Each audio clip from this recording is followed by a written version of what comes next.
Get ready for modern room decor. It's easy to make, but gives you that high-end finish that you're looking for in your living area. And with most of the items coming from Dollar Tree, you can't beat the price. And as always, DIY treats. Welcome to my channel, Craft, Eat, Repeat.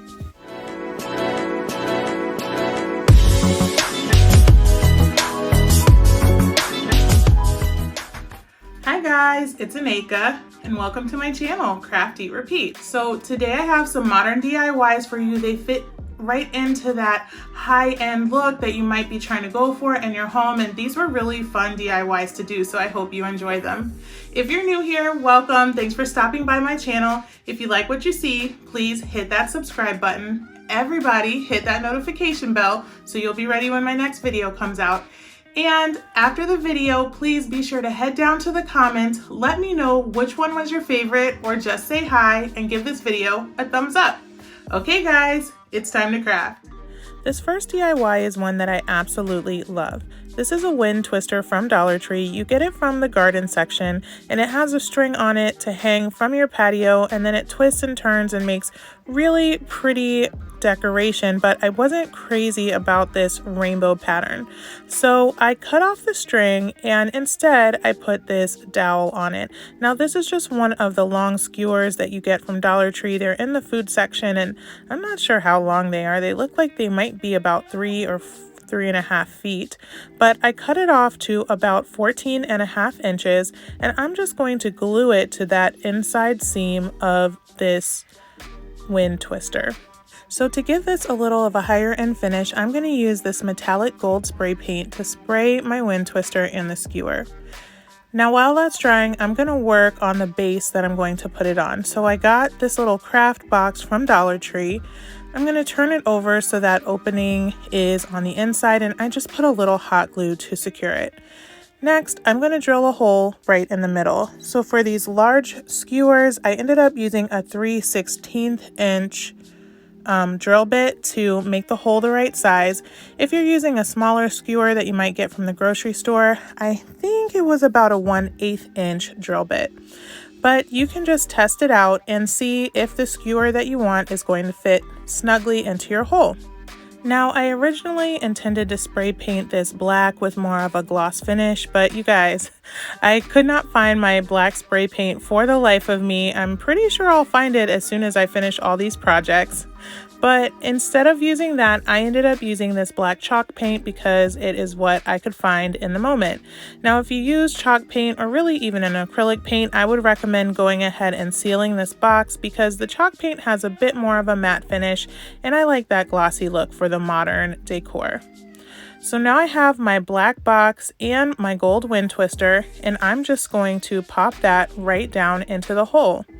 Now you guys, this was such a simple DIY, but I absolutely love how it looks. You would never tell that this came from Dollar Tree, and it was like $2.25, but you have beautiful room decor for your living area.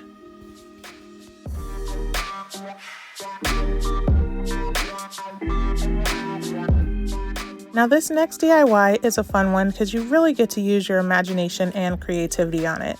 You can use any size picture frame. This is one that I had from a previous DIY. It was black and then I painted it white, and now I'm going to paint it black again.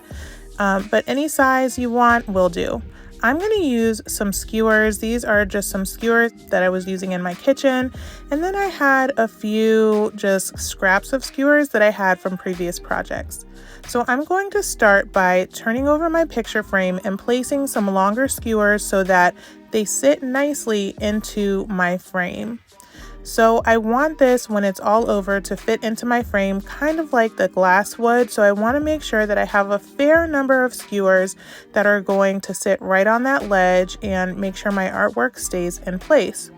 Now, if you do have to cut your skewers, I would recommend just sanding the edges down so they look a bit more finished. I did this project a while ago, but I did have a few sweet subscribers who told me that pet nail clippers work really well for clipping off these skewers and make it a lot easier than using scissors, which is what I was doing, and I could definitely use something to save my hands. So after putting the longer ones in there, I'm just going to keep working, adding skewers here and there. This is just an abstract piece of art, so it can really look however you want it to look. Make sure though that you do have a fair amount of those skewers that are sitting on the ledge for your picture frame.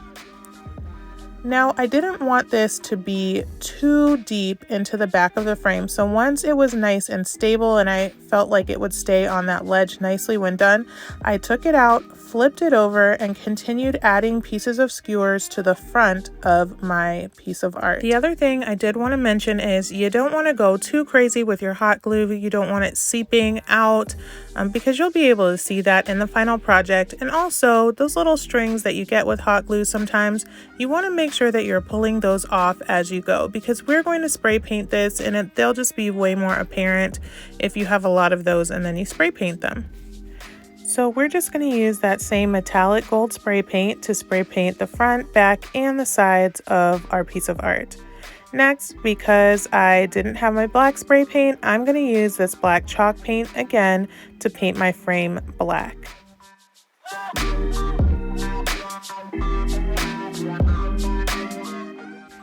And here is what our art looks like after it's been spray painted. I love that metallic look. It is just too cute.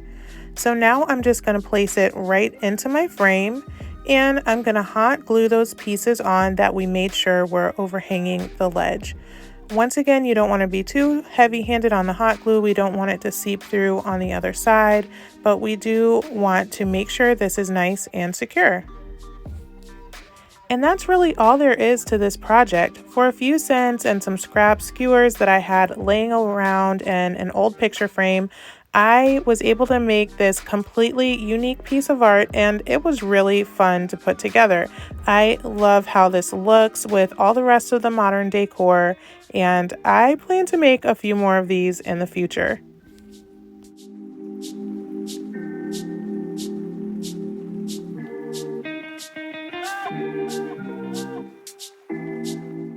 The next DIY was the easiest and simultaneously the most frustrating of them all, but I will give you some tips so you can avoid my mistakes. I started by getting these brain teasers from Dollar Tree. Before I took them apart, I made sure to keep the answer sheet so that I would be able to put them back together. I used the same gold and black paint to spray paint them. I did the black on the orange pieces and the gold on the lighter pieces because I thought that would be easier to cover. Next, I wanted to put them back together and just make some of those decor pieces that you see that they sell in some of the higher end stores, little balls and things that you can put on your tables and in baskets. However, these instructions that come with the puzzle are not helpful in the least. I am pretty good at putting things together, but this just was not going to happen. So I searched YouTube for someone who was explaining the solutions, and I was able to put 2 of the 3 of them back together. I'll link those videos down in the description box so that you won't have to be frustrated like I was, but they did turn out pretty cute. So for my last DIY, I made a modern style lantern, and I love how it came out. So I'm going to use just this little backing from the picture frame, but I'm going to explain to you how I made this because you could really do this with any size square on the bottom. So I'm going to give you my measurements, but I'm also going to tell you how I arrived at them. That way you can do it with anything you have on hand. So the first thing I'm going to do is take one of those long skewers again that I got out of the kitchen section of the Dollar Tree, and I'm just going to mark off the edge and cut 2 of those pieces. I'm going to sand these down so the edges look more finished, and then I'm going to hot glue that right onto my square base.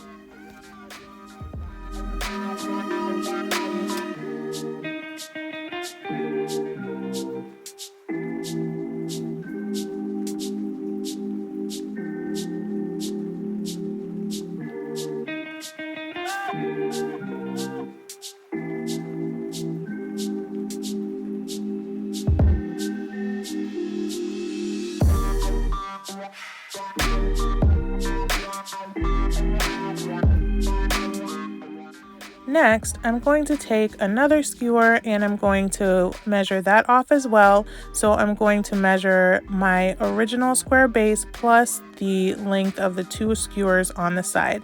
And I'm going to cut 2 of those and glue those onto the other sides of my base.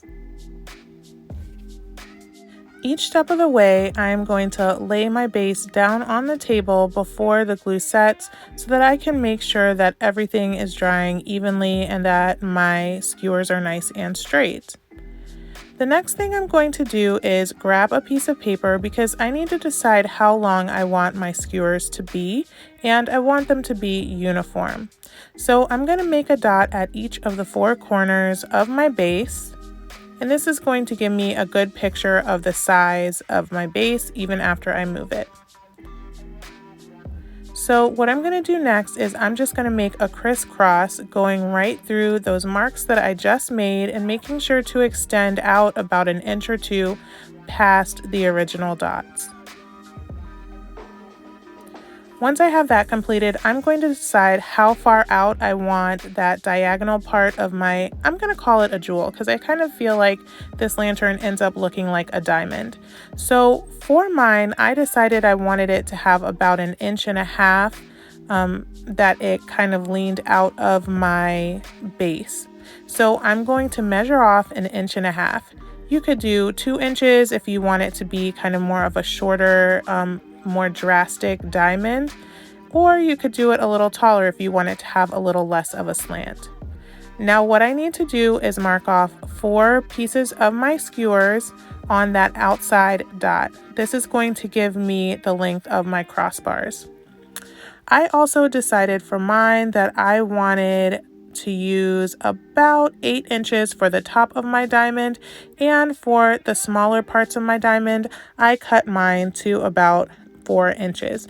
I'm going to put all these measurements down in the description box in case you want to make it just like mine, but all these numbers are numbers that you can play with. You don't have to make them exactly like this, and that'll give you different shapes for each lantern depending on how long you cut things. So now to make the top of my diamond, I'm going to take those 8-inch pieces that I cut for the top of my diamond and I'm going to line them up on those outer dots. I'm going to put them together with some hot glue, making sure that they're touching in the middle right over the middle point of my X. You can use another dowel if you want to make sure that they're kind of in the right spot. This doesn't have to be perfect. There is a little bit of give to this, but just make sure that you're getting at least close. But don't stress yourself out. It'll all come out really cute.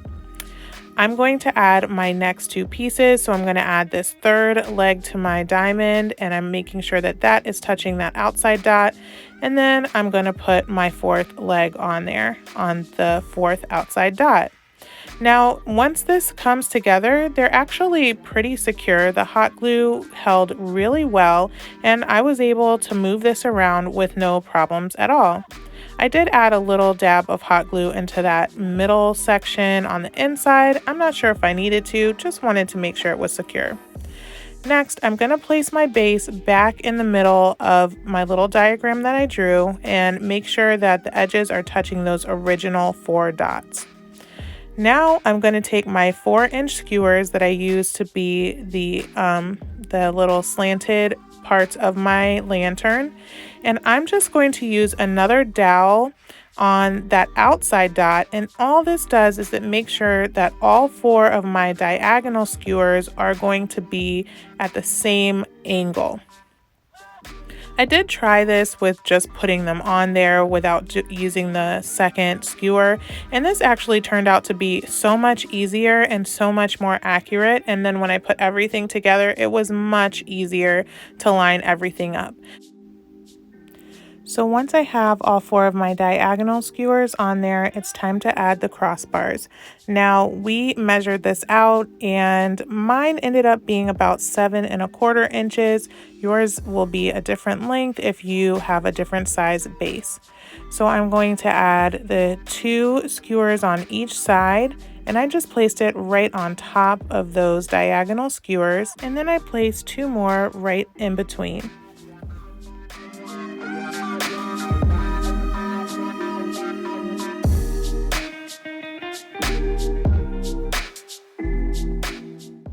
Now all that's left is to put the top on our jewel, and because we took the time to make the measurements and make sure our diagonal skewers had the right slant to them, this should set right on top. So I did this in pairs of 2, so I just glued the first 2 on there, and this is where you can see that mine were not exact on those dots, but it was very easy to stretch them to reach. So that's why I said, you know, don't stress out too much about these measurements. This is actually a really easy project to put together, and it looks so cute. I spray painted one with that same gold, and I did one in black, and I absolutely love these. I plan to make a few smaller ones for tea lights because I think they will look like adorable little diamonds. Okay, I can't decide which one was my favorite. You guys know I tell you when I have a favorite, but these I actually had so much fun doing all of them. They were so simple, and I just kind of liked the look of how they all came together. So head down to the comments and let me know which one was your favorite. Okay, for some of you guys, this is your favorite part of the video, the treats. Today's treat was so easy, super fun, and will definitely put a smile on your face, so I hope you enjoy it. Okay guys, it's time to eat. Okay, so here's a fun way to decorate some cookies. I have this rock candy. I got it from Dollar Tree a few months back and never gave it to my kids. And now I'm going to use it to make some cookies that look like geodes. I'm going to break up the rock candy and just take the stick right out and put my candy in bowls. I also have some gold sprinkles or sanding sugar, you could use that, and some icing. I'm going to put a thin layer of icing all the way around the outside of my cookie, and then I'm just going to dip that right into my gold sanding sugar.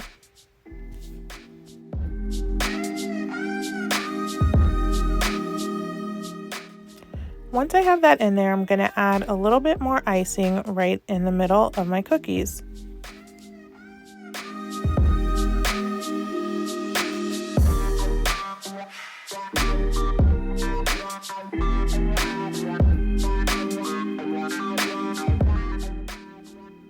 Next, I'm going to take my clear rock candy and place it all around the outside edge.